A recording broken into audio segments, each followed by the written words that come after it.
If you're a guy that's stuck to a female human being in your entire life ever at all, then a girl has told you something just to make you feel better that she doesn't actually mean. And sometimes this is really toxic and sometimes it's kind of harmless, but sometimes it's actually true. So I made a tier list inspired by YBC Too Cold, who has some tier list videos that pop off and they're actually really good stuff. But I wanted to give my take on a lot of these things. I added in some different things that women will say, but they don't actually mean into the tier list. So if you want your confusion around women and things they tell you to get cleaned up here, stick around. I'm going to clear everything up for you. This first one's spicy, man. Arrogant men turn me off. Do not believe this. Okay, a lot of arrogant men can really turn girls on. I'm not putting it in so fucking fake because women genuinely don't like arrogant guys.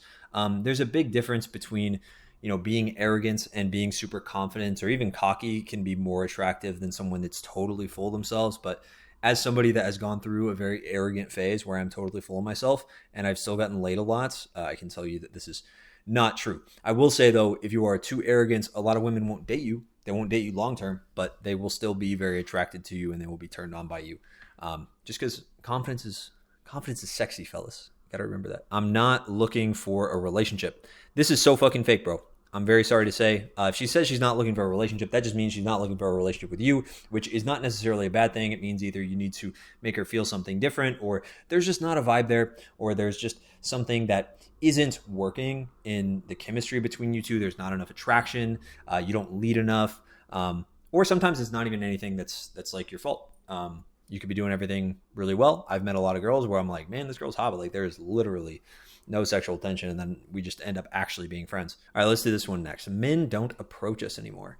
This is actually true. Men do not approach anymore. There's a reason I've coached like hundreds of guys in the last 5 years on how to approach women. It's that most guys don't approach. Most guys really don't, and approaching is like a skill that's fucking dying, honestly. And you should absolutely be approaching as much as possible. It's the best way to meet women. Like imagine if you had a dating app that you could actually talk to the girl in person, show your best qualities and your best personality initially. Imagine if you could just do that without having to swipe. And then also without having to have really good pictures, without her having to be attracted to you. You could just show that for free on the street without buying boosts and roses and all this fucking bullshit. Approaching is goated. So yeah, but this is definitely true.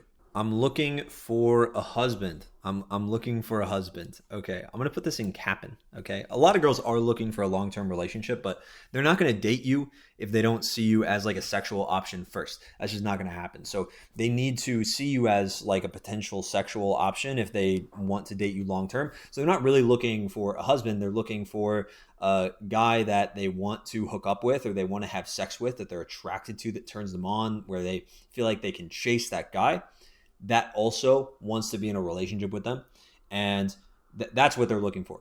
So it's a little bit of cap, but it's definitely true too. Like most women do want relationships, I think, more than guys that have options. For how many women have so many options, a lot of them really do want relationships. It's because they have so many short-term options, but not as many long-term. It's kind of the reverse for guys. I don't kiss on the first date. If a girl says this, it's probably like a half-truth. She probably has kissed on the first date. It's probably led to a bad experience for her. And so she might not, or she might just not kiss you on the first date, which is usually what it is. This is honestly between like cap and half truth. But I would say more often than not, it's half truth. Women will break rules for the right guy. And that's just ultimately what I've come to understand. Like as I've gotten better with girls throughout my life, I've realized that like all these rules that girls say they have, they used to apply to me a lot. And now they don't apply to me as much, just because I understand like how to flirt and how to build sexual tension and be a guy that women are, attracted to, so that they're willing to break those rules for. I'm not that type of girl. Okay, this is a little controversial. I'm going to put this in, please do not believe this.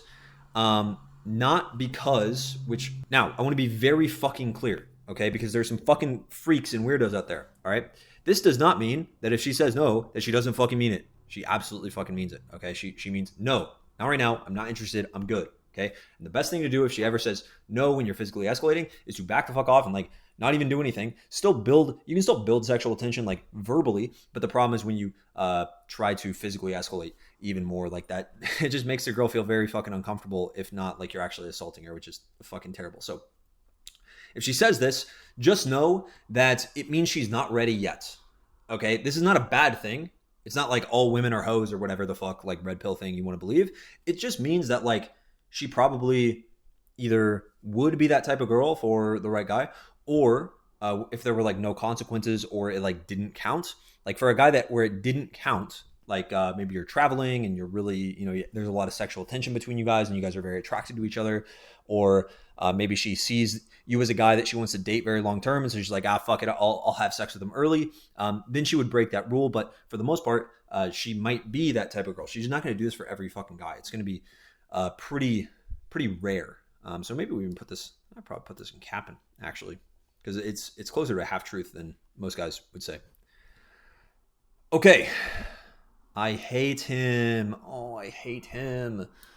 So fucking fake. That's so fucking fake. If a girl is like complaining, especially if you have a girlfriend and she's like complaining about, oh my God, he's so annoying. Oh my God, this guy at work is so annoying. Like you actually do need to be worried about that.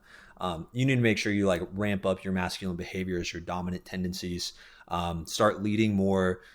Definitely don't get comfortable. This can happen 5 years into a relationship, bro. Like this is just what it is. I hate him is a very good sign for you. It's a very bad sign if she's saying that about another guy. He's just a friend. This is usually like half truth or usually true, honestly. He's just a friend. Like it just depends on how attractive the guy is. Like if the guy you can tell just gets laid all the time, maybe he's friend zoned her, but that's actually bad in terms of like she is probably interested in him. He's just not making a move. And if she's loyal, doesn't mean that just because she finds a guy attractive doesn't mean that she's like gonna do anything about it. But he's just a friend, especially if he hangs out one-on-one with the guy. A little weird. Definitely.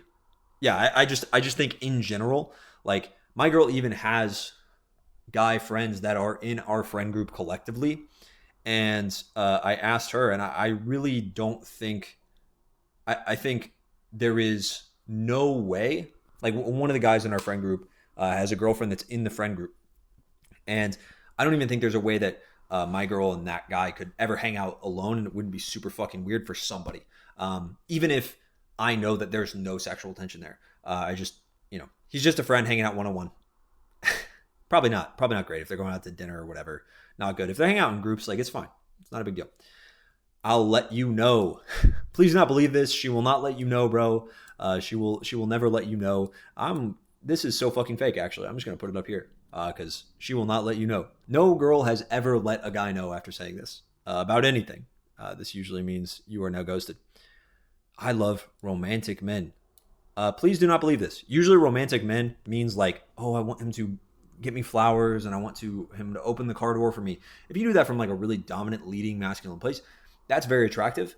But a lot of guys do this stuff from a place of like, oh my God, I hope she likes me. Oh my God, I'm such a good guy. And they like fucking circle jerk themselves about like how great of a guy they are. It's super fucking weird. So don't do this from a place of desperation and neediness. As long as he's taller than me. Oh man, it's actually true. I would say even like half truth. But I'll put it closer to half truth than truth. Because it's definitely more true than men don't approach this anymore, or less true. If you're really short, you can actually get girls that are taller than you. But this is a commonly held belief. Yeah, actually, you know what? I'm going to put this in half truth. I changed my mind. I'm going to put it even up here because this is something that women will say, but it's like the definition of things women say, but they don't really mean it. Because it's not because they know they don't mean it. They just haven't been in the scenario where like it actually matters. I'm fine. This goes without saying. Any guys in relationships, just don't believe it.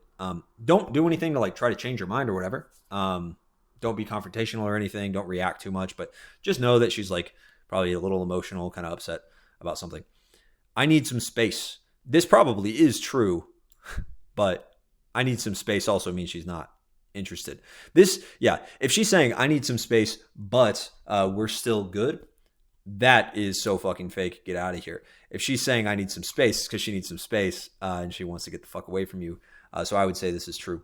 But yeah, if she's saying that like everything's fine when she's asking for space, it's probably bad. The most space you should ever be like asking for in a relationship, and I feel like it should usually be the guy in this scenario, is like, hey, we should hang out with our friends more or like do other stuff, especially if you live with somebody. Sorry, I can't today. This is usually capping. Closer to half truth, but this is usually capping. If she's like, oh, I can't today, usually it just means she doesn't want to. There's something else that came up that was more fun. She'd rather hang out with her friend, which is not something you can like judge the girl for. Like if she'd rather hang out with her friend than hang out with a guy she doesn't even know, then yeah, probably smart or like a safe decision. And you can maybe even reframe this by getting her to like buy into a frame that she's like really spontaneous. And she might just be like, yeah, fuck it, kind of thing. Like Alex Ramosi actually talks about when he met his wife. Even my girl, like when I met her, she tried to cancel on the day, and I was like, no, you're not. And Alex Ramosi did the same thing with his wife, and you can kind of just be like, no, you're fine, you're gonna be there, it's gonna be a good time. And I just like ignored it. So if she says sorry, I can't today, then instead of getting butthurt, you just be like, no, you're not. So like little bonus hack. We grew apart. I mean, usually kind of capping. Like it just means that she lost attraction. So like it doesn't mean that they grew apart and he was still a great guy. It's like usually when you grow apart in a relationship, the girl is just not attracted to you anymore. To be honest, she's just not attracted. So that's just kind of what it is. Okay, the gym is full of creepy men who stare. Please do not believe this. But also, no girl says this. I've never heard a girl say this in my entire life. Maybe she's complained about like one girl. Maybe women complain about like one guy in the gym that stare. But this is more of like if your name is like Pranjit and you're worried about coming off creepy because there's like that stereotype of like Indian guys being creepy to women. You're worried you're going to come off like that, and you're worried that every guy's coming off creepy. But there's like for example, there's a lot of guys in my school community, which if you just go to Understanding Attraction and search that on school, you can find it. There's a lot of guys that are like Indian guys in there, and this is like a very common limiting belief. Like this is actually so fucking fake that like women don't even say this. This is like top tier least true thing. So I'm gonna put it at the top. But yeah, it's a very common limiting belief from guys, especially like brown guys. A lot of you guys are like very worried about like coming off creepy, which is like understandable. There's a stereotype around it, but yeah, it's all good. I don't need a man. Oh, we all know where this is going, boys. My red pill kings in the chat. Actually, it's true. She actually doesn't need a man. Men are nice to have now. She can get a fucking job, bro. She doesn't need your paycheck. And you can look at that as like an unfortunate thing or whatever. But I actually think it's a much better thing for us as guys because it lets us grow in other ways, like understand like emotional intelligence and game and being fun and charismatic and flirty and like all the fun sides of life outside of just being a fucking depressed plumber that like makes good money, but you have a wife that hates you because she's not emotionally fulfilled or sexually fulfilled. She's not attracted to you. She just needs your paycheck. I just feel like that feels super bad. I'm pretty busy. I mean, she's capping, but she also could be busy. But yeah, usually this just means like translation, she's just not into you. Because a girl that's very attracted to you will just make herself available. We'll see. Same thing. Throw this in capping. She's, this is kind of the same. Actually, you know what? I'm going to put this in. Please do not believe this because we will not see. If she says we'll see, we will probably not see. There's like a 90% chance we will not see. 6 feet, 6 figures, and 6-pack. Oh, my black pill kings, my red pill kings. We all know where this goes. It actually goes in the please do not believe this. Yeah, I mean, just look around you at all the average looking like bartenders that have good charisma and they're funny and they're interesting. And they have status at the venues they work at that are dating like all the hottest girls at their work. It's just obvious. Yeah, you just got to slap yourself awake a little bit, boys, and realize that this is just not true if you look in reality. My ex was toxic, never again. This is honestly pretty fucking fake. People repeat patterns. People get like, and this isn't like a woman thing. This is like if guys, as soon as I hear a guy talking about how their ex was toxic, I'm like, okay, so you were toxic. Cool. Sick. Because toxic people attract toxic people. That's just kind of what it is. Which is why in general, you should just never talk shit about an ex, even if it was bad. Because it's like, they were doing what they felt like they had to. Personality matters most. I'll put this half truth. I'll put this close to true. This is close to true. I mean, it does really matter most, I would say. But it doesn't... this actually does matter most. So I guess I'll put it true. But looks obviously matter. Status obviously matters. all these things obviously matter. Value matters, just building value. But yeah, I put that in true. The vibe was off. Half truth, just because it looks nice. But also, I think it is actually a half truth. Usually the vibe was off half the time. Most of the time, if you're a beginner, it means you could have done something better. You could have flirted better. You could have done something more attractive, had more attractive behaviors, done all that shit. But it also means that there's a chance that there was just no vibe at all. Because I've been friends with girls where like I literally I can tell they're physically hot, but there's just no sexual tension. It's just not there, and that's just something I've noticed. So that's it for the video, gentlemen. Hopefully you enjoyed the tier list. Let me know what tier list you guys want to see from me in the future. If you want to work with me personally, you can click the link down below in the description and apply to work with me personally. You can also join if it's not too late. If it's before November 22nd, you can join my workshop where I'm going to be helping you overcome approach anxiety for just $7. Do it live. And then there's some VIP bonuses for the VIP ticket as well. But the base ticket is only $7, and the whole training is like designed like professionally, like based on science and shit. It's really good. I'm very proud of it. And it's going to help you crush your approach anxiety over the course of 90 minutes. So you can apply to work with me down below. You can also get your ticket for the workshop down below. I'll see you guys in the next video.